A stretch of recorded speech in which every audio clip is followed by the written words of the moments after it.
Del Mar. They say it's where the surf meets the turf, but come Breeders' Cup weekend, it's where champions from all around the world are going to gather to be crowned the best of the best in their division. But for you to find your winner, it's important for you to know the quirks about the track itself, because those details can be a game changer for Breeders' Cup. Del Mar is a track where races are won and lost, not only on speed, but geometry. The home stretch is one of the shortest in US racing. Hi, it's Maura from Trifecta and a little bit extra, and in this video, I'm going to explore how the configuration of the Del Mar racetrack can impact a race outcome and show you how you can use this knowledge to your advantage when preparing for Breeders' Cup. So let's start with the most obvious question. How short is it? The dirt track at Del Mar has a home stretch of 918 feet. And for those of you that are new to racing, the home stretch is just that straightaway after the final turn, leading up to the finish line. Now, looking at Del Mar versus other tracks in the US, it is the second shortest. The honor goes to Gulfstream at 898 feet. Now compare this to other tracks where our main Breeders' Cup contenders have been competing at. Santa Anita, 990 feet. Saratoga, 1,144 feet. And Churchill Downs, the home of the Kentucky Derby, 1,234 feet. So Del Mar stretch is 316 feet shorter than Churchill Downs. And when you think about that, it's almost a football field shorter. And why does that matter? Imagine you're running a race. You see that finish line up ahead. You got this plan to get up to those leaders and win the race. And then somebody moves that finish line closer to you. Less time to find a path, less time to make up ground and catch your competitors. It can make the difference between the winner's circle or not. So what does that mean for racing tactics? Deep closers, they struggle. Think about it. Those horses really need the room to gain that momentum, to make that one big run at the end. So while that running style really works at Saratoga and Churchill Downs, where the home stretches are nearly a football field longer, here it's much more difficult to win as a deep closer. Now, I'm not saying it can't be done, just harder. Also consider this, we're going to have full fields come Breeder Cup days. So those really tight turns and that short stretch, that creates traffic that closers can literally run into. Horses that are on or near the lead have less stretch to cover, so they can dig in and hold off those closers, even if they're tiring.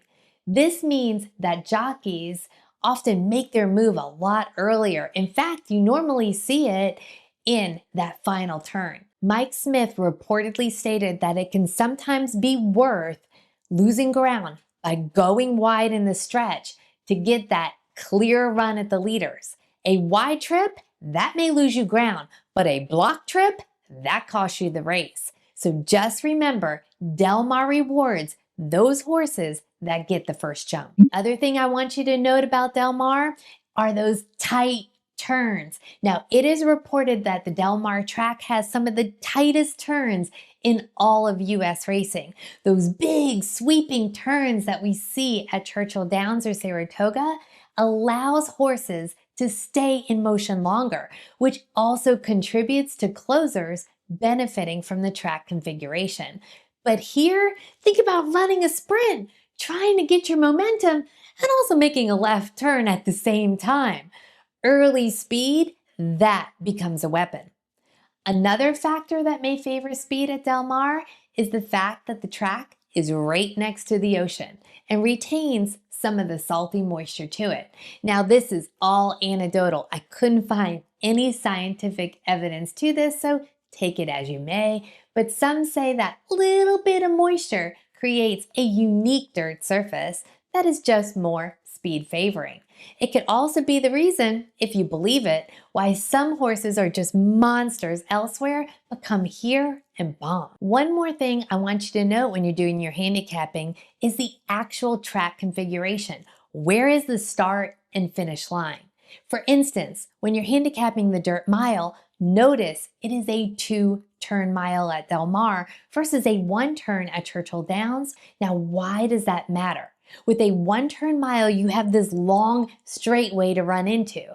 That means horses have a chance to gain speed and let that speed carry them through the race. It's like an extended sprint. But for 2 turns, the multiple turns and very short straightaway into that first turn breaks up the flow. So that means you're looking for a horse with tactical speed, one that can corner efficiently and come out of the turns with speed. Strategic positioning and saving ground can be critical. Let's look at the 1.25 mile distance at Del Mar versus Churchill Downs, basically comparing the Kentucky Derby to this year's Breeders' Cup Classic. Now, both tracks, they are a mile oval, but remember, Del Mar has that very short stretch. So the starting gate for the Classic is going to be way past the far turn, whereas the starting gate for the Kentucky Derby is basically at the top of the home stretch. What that means is for the Derby, there is a short run into that first turn, about 400 feet, which means post position matters a ton. Horses that are caught wide are disadvantaged as they are covering more ground. This is why tactical speed, good positioning are needed right out of the gate in the Kentucky Derby. Now let's head to Del Mar. Horses have nearly 900 feet before they hit that first turn. It allows them much more time to get into position, find their stride before hitting that first turn. But remember, coming out of that final turn, bam, the finish line is right there. So how do you think about this in your handicapping? The longer run may even that playing field, so don't be scared of outside posts. But once they hit that final turn, man, they absolutely have to be in striking distance. So let's look at the numbers and see how can you use this to your advantage. I look back at some of the races during the Del Mar Summer Meet, and here's what I found.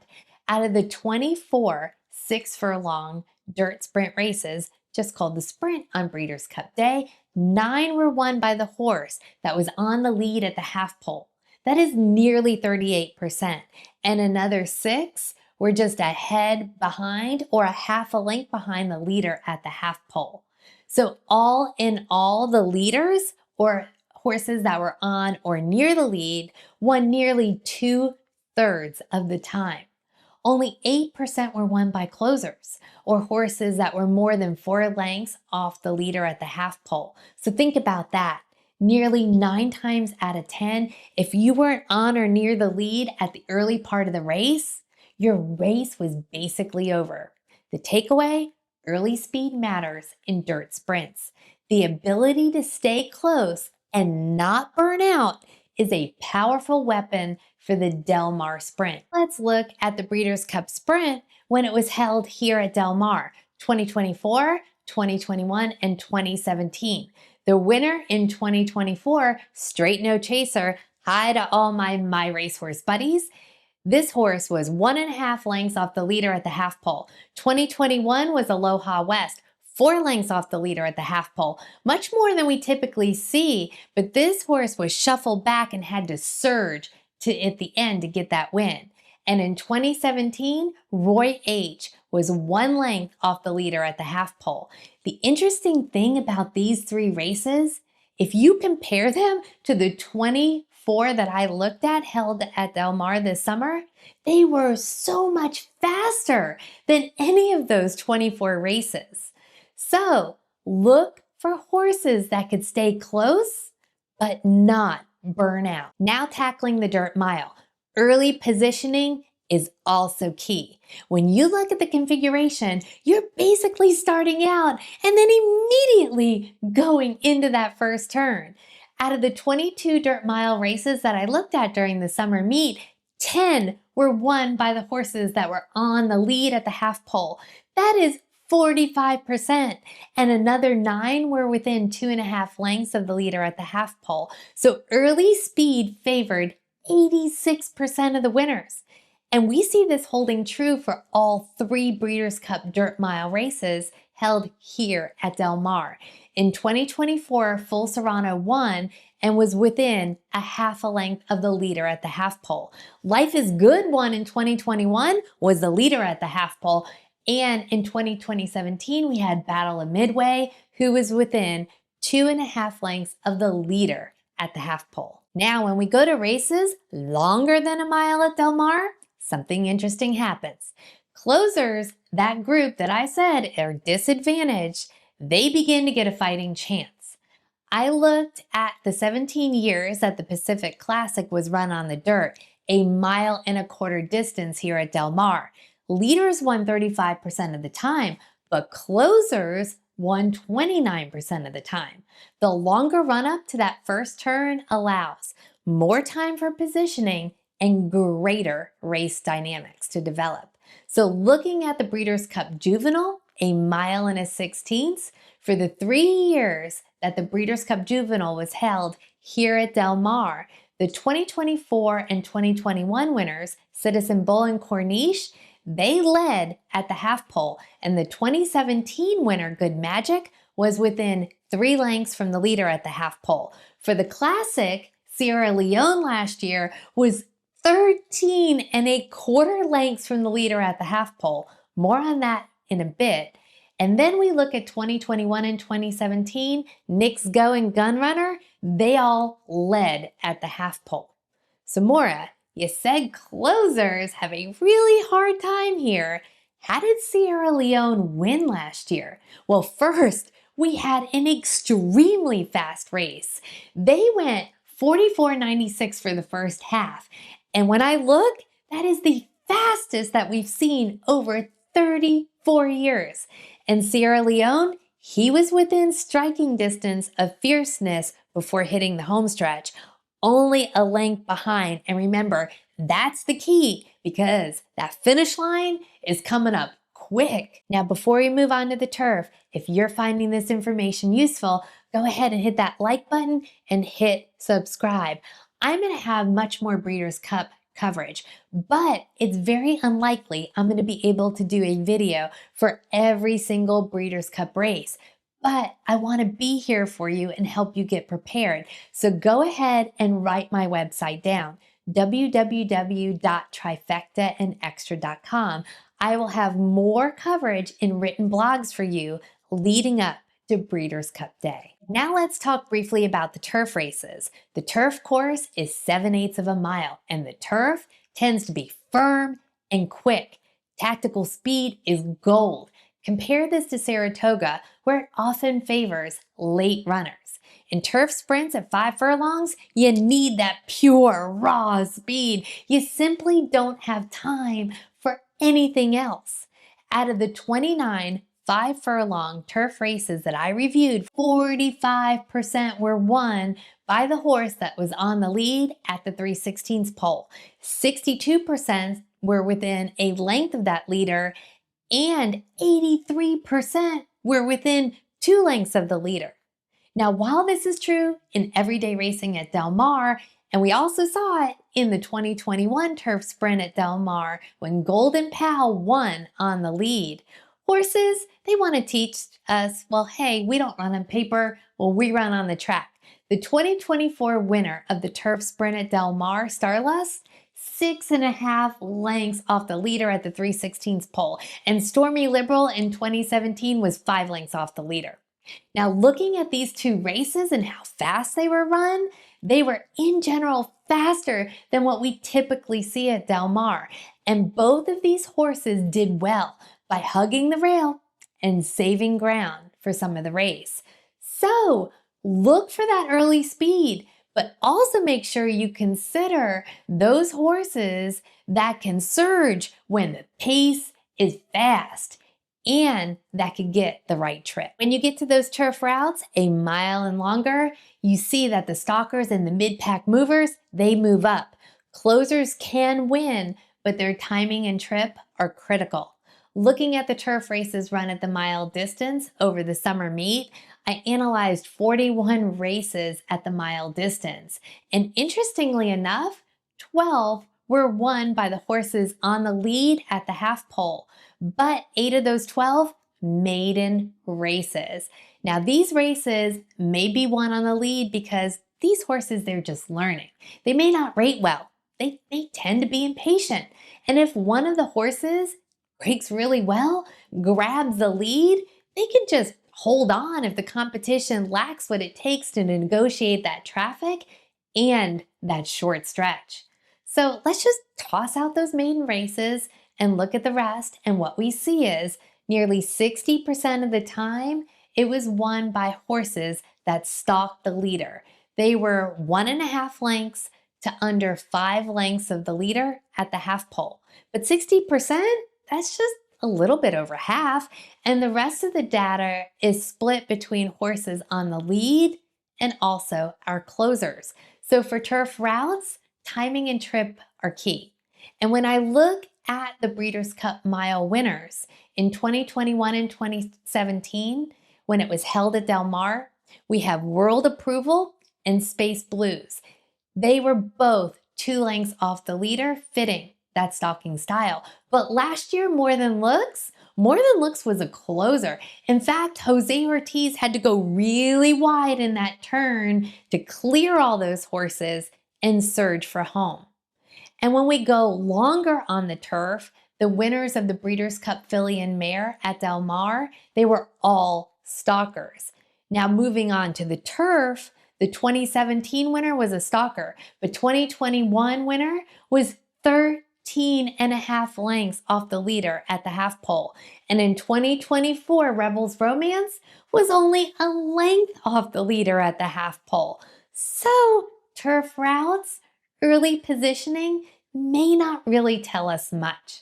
What we may want to emphasize are just other factors like efficiency and also jockeys that know how to get around Del Mar, horses that can accelerate in the stretch because remember, that stretch is short. And of course, always look at speed, form, and class. So how can you use this knowledge? When you're looking at the races, make sure you know the layout of each race, respect the pace, and know that a smart trip is a huge advantage at Del Mar.